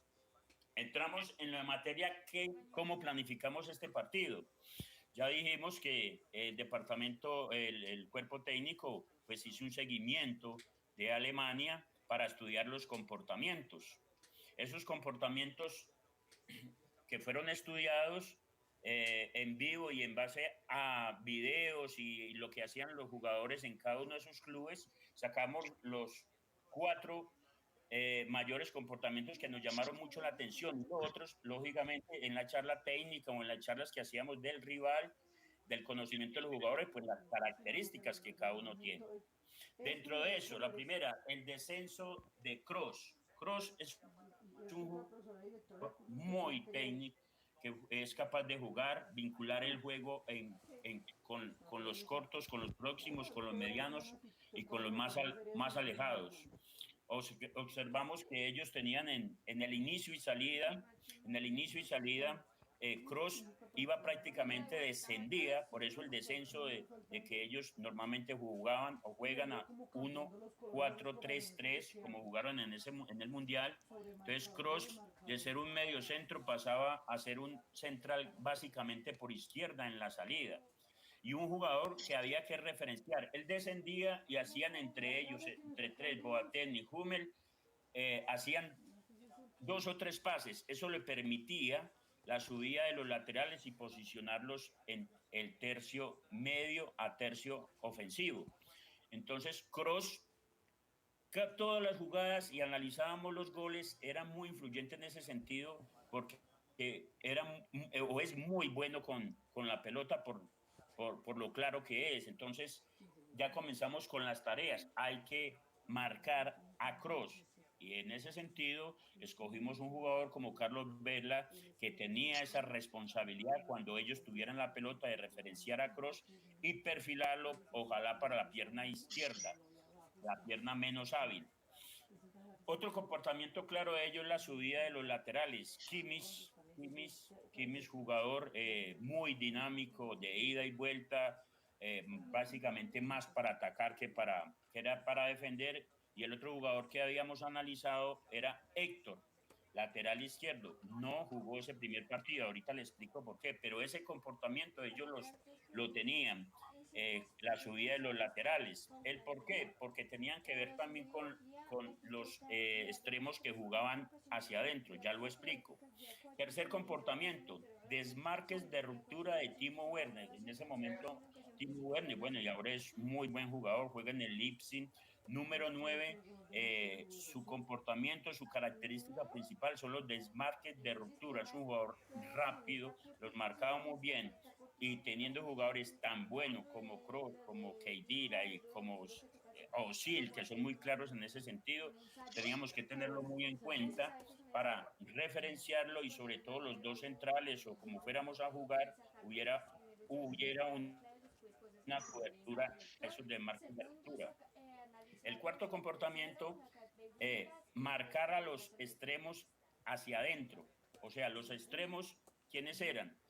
Müller, él ha jugado mundiales inclusive de 9. Él es nosotros lo llamamos un extremo falso, porque realmente no juega de extremo. O a veces se ubica ahí básicamente más para defender, pero él juega hacia adentro. Él es un llegador de lujo y un llegador prácticamente marcarlo es muy complicado, como explicó ahora el profe, también marcar el tercer hombre, porque llega por sorpresa y como sabe definir, tiene fútbol aéreo, la jugada por el otro lado va a aparecer como segundo 9 porque es una de sus características, porque está enseñado a definir. Y el otro extremo es Drasler, derecho jugando por izquierda por su pegada y porque es capaz de encarar. Por eso la subida y la tendencia a la subida de los comportamientos, la subida de los laterales. Y bueno, marcar los extremos. Ahí están los comportamientos básicos de Alemania que nosotros tuvimos 7 meses para trabajarlos. ¿Por qué 7 meses para trabajarlos? Porque dentro del plan, en las concentraciones FIFA que teníamos, que íbamos a jugar varios partidos y que jugamos varios partidos, no preparábamos los partidos, por ejemplo, contra Croacia, amistoso, contra Islandia o contra quien fuera. En esas semanas y por la fecha FIFA, que no es mucho tiempo, estábamos preparando ya el partido contra Alemania, los comportamientos de Alemania, los comportamientos de nosotros en las tareas que nosotros les íbamos a asignar a nuestros jugadores y luego seleccionar los jugadores y la estructura que eh, nos iba a convenir para enfrentar a este equipo que era el campeón del mundo. Los comportamientos de México. No inicio y salida jugando. Nosotros, dentro del factor sorpresa, es muy importante en ese sentido, porque igual Alemania nos iba a estudiar a nosotros y nos iba a hacer también un seguimiento. Y sabíamos que nosotros en toda la eliminatoria y una de las tendencias y uno de los principios de juego del profesor Osorio, donde ha estado, es el inicio y salida de juego. No inicio y salida de juego. ¿El por qué? Primero porque tuvimos un inconveniente que no pudo estar dos de los mejores jugadores que habían estado en la eliminatoria. Central por derecha, Néstor Araujo, que es capaz de conducir y lo que mejor tiene es esa conducción y sabe filtrar. Luego Diego Reyes, que fue a Rusia, pero al final estuvo en la lista, pero a última hora no pudo estar por una lesión. Entonces, al final jugó el tercer central, que era Hugo Ayala, que lo hizo muy bien, compitió muy bien, pero no es su mejor característica, claro, con la pelota. Es un jugador más para defender. Y si le sumamos a eso a quien iba a jugar por el lateral derecho, que es Carlos Salcedo es un central, marcando la derecha, es más para defender, íbamos a tener muchos problemas. Entonces definimos no inicio y salida como factor sorpresa, pero sí en el inicio y salida íbamos a tener juego directo, como lo vamos a ver ahora, jugando por banda y peleando el segundo balón. Después de los comportamientos, el segundo comportamiento de México, bueno, ahí está, ese segundo es jugar el juego directo por banda, siempre por banda, no por el centro, porque ahí eran muy fuertes ellos, y no teníamos nosotros un jugador, a pesar de que Hernández compite para pelear la pelota con Boateng, con Boateng y con Hummels. Un cuarto comportamiento es defendernos con la pelota, es un principio de juego también y que nosotros no íbamos a renunciar a lo que siempre hemos jugado, que cuando la tengamos somos capaces de someter, digamos, a otro rival. Entonces, uno de los mejores armas para uno defender es tener la pelota, hacer trabajar al rival. Nosotros tenemos jugadores con esa técnica y ese comportamiento ya muy trabajado. Tenemos más comportamientos, salidas rápidas. Teníamos que tener salidas rápidas, recuperar la pelota. Sí. Creo que te pasaste el tercero, pasaste del segundo al tercero, al cuarto y no hablaste del plantearles el partido en el tercio medio. Ah, ya, sí, perdón, sí, perdón. Entonces, el tercero sí, era muy importante. Plantear el partido en tercio medio a defensivo. Vamos a respetar un poquito a Alemania. Seguramente tiene que ver con la estrategia. Plantear el partido en tercio medio a tercio defensivo. Ya luego lo vamos a ver por qué. Defenderse también con la pelota. Tener salidas rápidas, claro, si planteamos un partido en tercio medio y tercio defensivo, hay que salir salidas rápidas. Dentro de esos comportamientos trabajados, porque todo esto es trabajado, o sea, con videos explicándole a los jugadores para preparando ese partido, llenándolos de información y viendo la respuesta de los jugadores, como dije, 7 meses en esa fecha FIFA, las oportunidades que tuvimos. Estudiamos también los ajustes específicos. Nosotros, si decimos, vamos a jugar con 2 extremos y esos 2 extremos también, aparte de atacar, tienen que tener tareas defensivas por lo que significa en un mundial y por lo que significa el trabajo del rival, los comportamientos que tiene, que Kimmich es influyente porque es muy bueno atacando, lo mismo que Héctor. Vamos a tener 2 extremos que seguro no van por muy atletas que sea, a tener esa gran producción en los últimos minutos. Y así sucedió. Irving Lozano salió del partido, lo mismo que Carlos Vela. También íbamos a tener cambios estructurales y nominales, y también trabajados. Y dentro de eso, como lo vamos a ver, al final, México, al principio juega y plantea un partido 1-4-3-3, y al final termina jugando un 1-5-4-1, sobre todo los últimos minutos. Ya veremos el porqué. Entonces, haciendo todo este estudio, siempre cada partido dentro de ese plan, pues uno diseña la estrategia. Entonces, la estrategia para nosotros que estudiamos, que más nos convenía, dependiendo de los jugadores que teníamos, dependiendo de los comportamientos del rival, la estrategia fue defensa-ataque, transiciones de defensa-ataque, la famoso contraataque. Y por eso los comportamientos trabajados de plantear un partido en tercio medio, de tener salidas rápidas. Para esas transiciones de defensa-ataque, contraataque, pues definir la estructura. Lo uno va con lo otro. A ver, ¿qué nos conviene? Entonces definimos. En la estructura 1, el arquero, 4 defensores con poca salida de, digamos, los laterales. Estamos diciendo que vamos a respetar, entre comillas, a Alemania. El 3 de la mitad, muy importante, que aquí ya es lo del juego. 2 volantes centrales. ¿Por qué 2 volantes centrales? Porque si ellos tienen un comportamiento específico con el señor Timo Werner, con 2 volantes centrales le íbamos a tapar mucho más fácil las líneas de pase, sobre todo para de filtrar de parte de Özil. Y jugaron 2 jugadores vinculadores, no de marca, son jugadores más para jugar, vinculadores como Héctor Herrera y como Andrés Guardado. Ahorita en la alineación pues hacemos un poquito más hincapié de eso, pero básicamente 2 volantes centrales para tapar los pases filtrados que podían hacer Timo Werner o cualquier volante, Toni Kroos, en desmarques de ruptura de Timo Werner que andaba muy bien en ese momento. Y un media punta como Carlos Vela y 3 arriba, 2 extremos y un 9. Dentro de esos 4 que iban a jugar arriba, que tienen más posibilidades, todos tienen posibilidades de atacar, pero por estrategia y al plantear un partido de transiciones de defensa-ataque, entonces necesitamos mínimo 2 jugadores rápidos.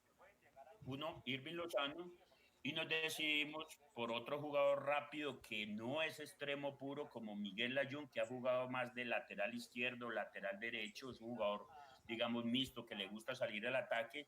lo utilizamos nosotros como extremo. Teníamos otras posibilidades, Aquino, Tecatico Corona, que son más jugadores habilidosos, pero necesitamos a alguien que trabajara en ida y vuelta, marcando supuestamente a Héctor y Lozano marcando supuestamente en tareas defensivas a Kimmich. Y los otros dos jugadores, un jugador que condujera, que para ser saltar, digamos, un jugador de la línea defensiva como Carlos Vela, que es especialista en eso, a pesar de que no es muy atlético, pero tiene su cambio de ritmo y que sabe esconder la pelota, que es capaz de sacarse, digamos, uno, que es resolutivo. Entonces, en esas transiciones de defensa-ataque, que pudiera aguantar la pelota para jugar con los rápidos, eso es importante. Entonces, él tenía esas condiciones como las podía tener, digamos, Giovanni Dos Santos, pero nos decidimos por Carlos Vela. Y arriba un 9, digamos, pivo ofensivo que pudiera aguantar la pelota como el Chicharito Hernández. Entonces, después de todo este estudio viene la selección de los jugadores. Vamos a ver a quiénes elegimos. Ahí elegimos a Ochoa en 3 mundiales, ya hablé de Salcedo más para marcar, Ayala, que fue el campeón central, Héctor Moreno, muy bueno para filtrar, es capaz de sacar el juego, Gallardo, lateral izquierdo, el 23, que era extremo y nosotros lo convertimos en lateral, ahora es el lateral de México, compite muy bien, joven, tiene juego aéreo y es capaz de salir al ataque, zurdo. Dijimos ya que jugó Herrera y Guardado, dos volantes vinculadores que iban a robar o a recuperar la pelota más por posicionamiento, no por sus características, pero cuando tenían la pelota eran capaces de pasar al ataque y eran capaces de vincular el juego y jugar con próximos o con alejados. La Jun, ida y vuelta. Irving Lozano, jugador desequilibrante. Carlos Vela, un jugador que es capaz de conducir. Y Hernández, pivo ofensivo.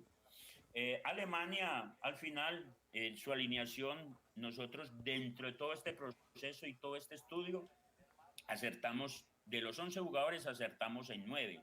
¿Por qué? Porque Neuer tuvo una lesión, el que tapaba era Ter Stegen, y le respetaron su proceso en la selección, el capitán también, y al final se recuperó y tapó ese partido, estuvo de arquero. Jugó Kimmich, Boateng y Hummels, y el otro que no jugó fue Héctor, tuvo una virosis esa semana antes del primer partido y jugó Pater Hart. En el medio jugó Kroos y Khedira, un 4-2-3-1, 4-3-3. Müller, como ya dijimos, jugando de derecha, extremo mentiroso, Drasler, derecho jugando por izquierda y Timo Werner como 9. Bueno, nosotros trabajamos todos los comportamientos, hicimos durante esos 7 meses, simulamos el equipo de Alemania con nuestro equipo, digamos, ITV, sí. Qué pena, yo creo que te faltó nombrar a Özil por delante de Khedira. Perdón. Sí, me faltó. Özil de media punta, zurdo, filtrador. Muy bien, Carlos, profe. Igual el profe Comesaña, ahorita que estamos en la imagen, si quiere, digamos, interrumpir alguna jugada que vea, con mucho gusto, profe. Y usted también, Mr. Osorio. Entonces, al final, esta fue la alineación. Aquí vamos directamente al partido. Pero antes nosotros tuvimos la oportunidad, yo viajé con el profesor Osorio, jugó antes de ese primer partido de empezar el Mundial, en mayo 8 jugó Alemania versus Emiratos Árabes, 2-1 ganó Alemania en una ciudad de Alemania. Cuando yo estuve con el profesor Osorio en ese partido, cuando terminó el partido, el profesor Osorio no había visto a Alemania en vivo, en directo, lo había visto por video, por sus compromisos, nosotros le habíamos pasado todos los informes, todo el estudio, llegamos a la conclusión para armar todo el plan y para armar la estrategia y para escoger los jugadores. Lógicamente ya los conocía, pero cuando se terminó el partido y viendo el funcionamiento de Alemania, los jugadores que nosotros esperábamos, el profesorio se paró y me miró y me dijo, Páez, les vamos a ganar. O sea, ¿por qué? Porque teníamos a seguridad toda la información que tenían ya los jugadores, todos los comportamientos estudiados de ellos, los comportamientos nuevos de nosotros. Lo único que dependíamos de ahí en adelante era lo más importante. Echémonos la bendición y que nuestros jugadores ejecuten el plan. Hasta ahí llegamos nosotros, pero ya está todo trabajado, todo ensayado. Ya de ahí en adelante es nuestros jugadores. Empezamos entonces el partido.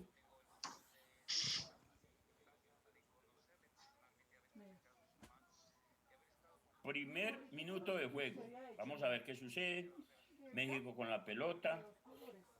Intenta Alemania apretar ahí arriba. Como dijimos, vamos a ver. Vamos a jugar en largo y por la banda. Dijimos, no vamos a salir jugando. Ahí está. Gallardo va a competir por la banda con Müller, que es especialista en el fútbol aéreo, tiene fútbol aéreo. Gallardo también se perdió el rebote. Ya vamos en ese trabajo en tercio medio de presionar, de tercio medio a tercio defensivo, la recuperamos.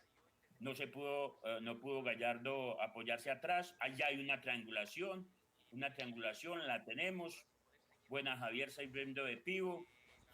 Ahí en esa circulación de pelota vamos a someter al rival, también somos capaces de hacer eso. Venga pues, esta es muy importante, ahí está la conducción de Moreno, pase filtrado. Todas esas ayudas son las que hace Irving, perdón, en este caso Joma. Primera opción de gol, 0.57, primera opción de gol, fútbol elaborado. Ahí está. En minuto 7, otra pelota larga porque no queríamos salir jugando, peleamos el rebote, la segunda, quedan ellos con el balón, Toni Kroos, Müller, a ver, en eso 4-2, rechazo, a ver si salió, si salió, recuperación y contraataque, Carlos Vela, ahí ya está el primer comportamiento de la estrategia, recuperación y salida rápidos, en la reconversión de Alemania, bueno, se equivocó Carlos ahí, falta y reinicio de nuevo. Tenemos la pelota y vamos a jugar. Cuando la tenemos, vamos a jugar. A ver, Carlos, aguántela. La saca de la presión, un pase de seguridad hacia atrás, juega para la otra zona. Gallardo, lateral izquierdo, Irving, es capaz de encarar, asóciese pues, asóciese. A todos les duele, digamos eso, ahí están las triangulaciones, casi en la zona 14 que llamamos a otra, el volante central, media distancia, buena opción, de nuevo un reinicio, inicio en fútbol directo, por la banda, a ver, Gallardo, que tiene fútbol aéreo, vamos a pelearla y peleamos el rebote, se fue a la banda, aquí ya la tiene Alemania, tercio medio, tercio defensivo nuestros jugadores. Irving Lozano cerca a Kimmich en su función, buena Gallardo, la recuperó, filtró, salidas rápidas que estamos diciendo, a ver si en este principio de evidencia se cumple la estrategia que nosotros implementamos y que los jugadores están ejecutando. Buena Héctor Herrera de volante central, encontró a Javier, se demoró un poco en el control, de pronto en esa ejecución de pierna zurda, bueno, la perdió. A ver, esto también lo estudiamos, los posibles cabeceadores, que es muy importante en el fútbol internacional. Rechazo y salió el contragolpe jugando. Condúzcale, Héctor, muy buena filtrada para el pivo ofensivo. En ese momento la Jun, pase profundo, salidas rápidas. Dentro de esa estrategia que teníamos, estábamos cumpliendo la estrategia, salidas rápidas o elaboración del juego. Pero vamos a atacar a Alemania. Una mejor definición por ahí en esa media distancia, está bien. Reinicio del juego, estamos armados, tercio medio a tercio defensivo, la recuperamos, salida rápida, de nuevo, Carlos, otro contraataque. Ahí están las llegadas tanto de nosotros como de ellos. En el momento nosotros hemos tenido mejores posibilidades. Esa la voy a parar. Este es un comportamiento que nosotros, sin embargo, aquí sucedió. Esperamos que termine. Muy buena ese cierre de Hummels. Aquí el central derecho, al lateral. Este pase en nosotros está prohibido. Del Espere. lateral a central, un pase recto. Ese pase recto, el 80% Están dando como se pierde la que pelota. hicieron para ganar a Por Alemania. eso lo mejor los pases diagonales, pero entendemos que suceda. De pronto, si es un jugador más hábil que la Jun, si fuera Lozano o Verla, puede ser que la aguante, pero ese pase normalmente te van a apretar porque estás de espalda, estás mal posicionado y de espalda te va a apretar cualquiera 10 metros. Este pase de recto, ahí te van a hacer presión en el costado, cualquier equipo. Ahora los equipos juegan a no dejar jugar y lógicamente se pierden. Bueno, la filtran, ahí está el comportamiento de Gallardo jugando, marcando prácticamente a su jugador por dentro, porque lo decíamos, Müller no juega fuera, juega básicamente por dentro. Entonces el lateral tenía que ir por él, interiorizar, a marcarlo. La recuperó, a ver, Héctor Herrera saliendo de medio, filtra para Carlitos Vela, a ver, un pase profundo, gran posibilidad, no conectó ya la Jun, ahí nos faltó precisión. Bueno, iniciamos el reinicio, en lo que teníamos planificado, presión en